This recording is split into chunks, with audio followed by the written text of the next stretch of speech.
الله منان را سپاسگزار هستیم که باز هم بنده فرهاد حکیمی با جمعی از همکاران در خدمت شما دوستان قرار داریم و به سلسله معرفی مکاتب دولتی و خصوصی این بار به مکتبی آمدیم که قسمی که خود شما دوستان در تصاویر مشاهده کردین در مکتب خصوصی همیشه بهار هستیم. شما دوستان ما را همراهی کنین و بیشتر از این مکتب بدانین، با ما باشین و در بسته معلوماتی از مکتب بدانین. انشالله که صحبت ها ادامه داره. ای هیواد والو پل پل در مل د تعلیم، ای هیواد والو پل پل در مل د تعلیم. در سالهای اخیر ایجاد مراکز خصوصی علمی و تربیتی به خاطر رشد فکری و ذهنی جوانان یکی از دستاوردهای بزرگ نظامهای گذشته و کنونی کشور بوده است.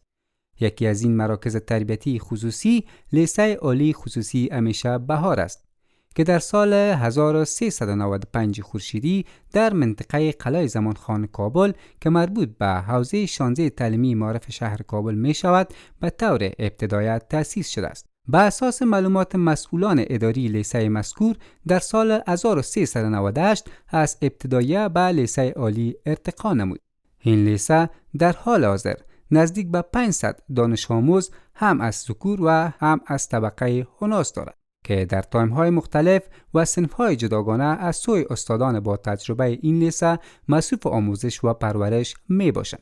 په 2009 تعلیمي کال کې رسماً په فعالیت باندې شروع وکړه او د استاد خالد شینواری چې زما ورور کېږي د هغې د ریاست لاندې موږ مکتب شروع کړو او فعالیت هم شروع وکړه. په 1990 کال کې زموږ مکتب په ابتدایي ډول باندې و. موږ شپږ صنفه لرل او یو مدیر مسؤل موږ سره و چې د مولانا عبدالله شینواري په نوم باندې و. د هغې د مدیریت چتر لاندې زموږ مکتب درسونه شروع وکړه. په 1990 کال کې مکتب غوښتل چې متوسطه کړو.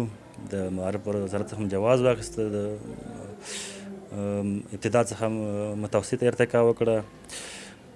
بعد د 90 کال څخه چې مدیریت بیا زما لاسته راغی او زه دلته رسما مدیر شوم. مکتب هم لیسې ته دورې ته انتقال کړه.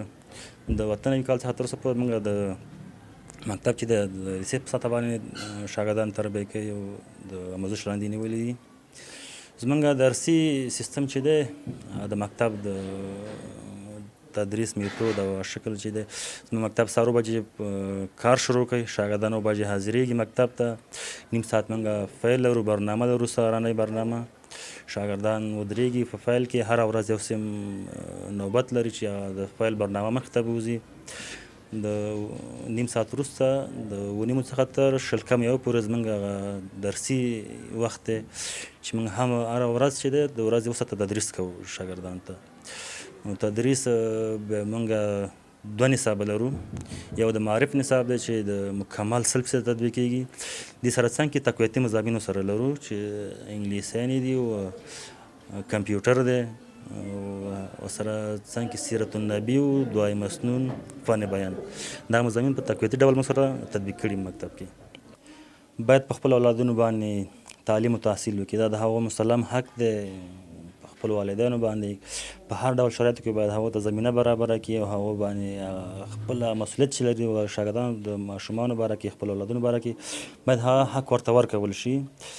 او که دا دولتي وي که خصوصي وي که هر نهاد تعلیمي باید خپل اولادونه ولیږي. نه پرېنږدي چې بې ځایه وګرځېږي او خپل وخت عبث تېر کړي.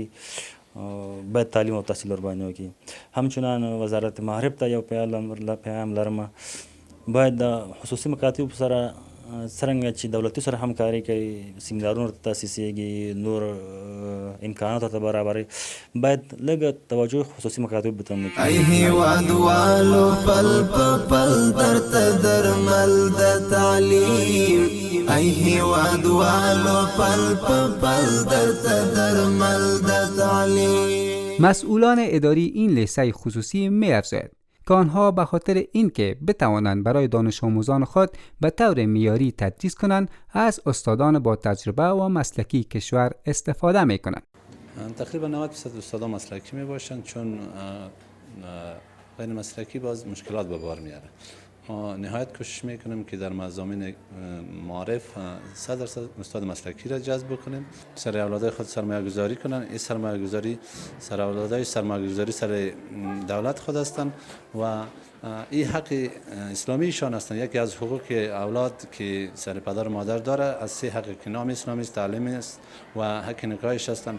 خدای نخواسته حق ادا نشه دچار گناه و مشکلات میشه. هیواد والو پل پل در مل د تعلیم، ای هیواد والو پل پل در مل د دوستان تعلیم. بیننده، لیسه خصوصی امیشه بهار در کنار این که برای دانش آموزان خود مضامین معارف را آموزش می دهد، برخی مضامین دیگر فرعی را برای رشد ذهنی و فکری دانش آموزان خود نیز ارائه می کند. با باور استادان این لیسه خصوصی، رفتار نیکو یک معلم با دانش آموز و دانش آموز با معلم در جریان فراگیری علم یک امر ضروری است که باید از سوی دو طرف انجام شود.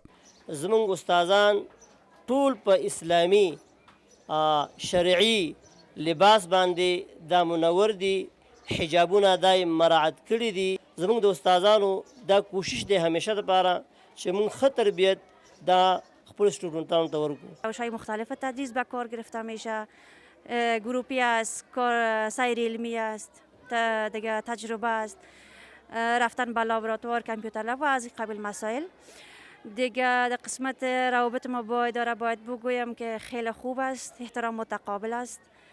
و در قسمت از این که شما بزرگوارای وعده کرده بودین در مورد آغاز شدن مکاتب ایناس از 6 تا 12 و ما چشم برا هستیم، وعده هم دادین و این وعده تان هم پوره کنین.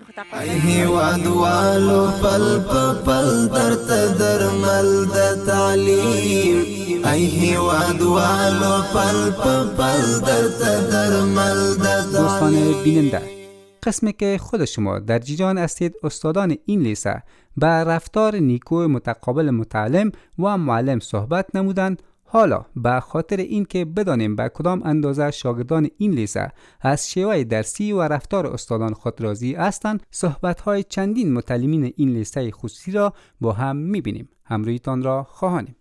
نام تو را شنیدم و سوی تو را بدیدم، در همه خلق جهان مثال تو ندیدم.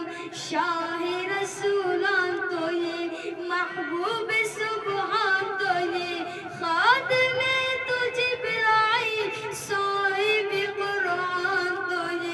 یا رسول الله از همه کس بهترینی، یا رسول الله تو شفیع المسلمین، یا رسول الله رحمت للعالمین، یا رسول الله کاش کی بینم روی تو، کمانی ابروی تو، از گل روی تو شان، گلشنی تو مدینه.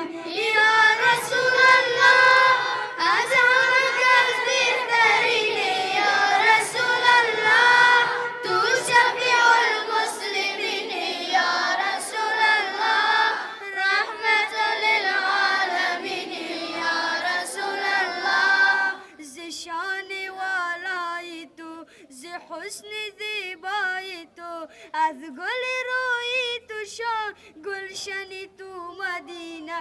یا رسول الله از همه کس بهترینی، یا رسول الله تو شفیع المسلمین، یا رسول الله رحمت للعالمین، یا رسول الله مسکنی تو مدینه، مدفنی تو مدینه، از گل روی تو شان، گلشنی تو مدینه. یا رسول الله از همه کس بهترینی، یا رسول الله تو شفیع المسلمین، یا رسول الله رحمت للعالمین، یا رسول الله، یا رسول الله. افغانستان ما جان و جهان ما، ای هستی بود ما، ای کاری بود ما،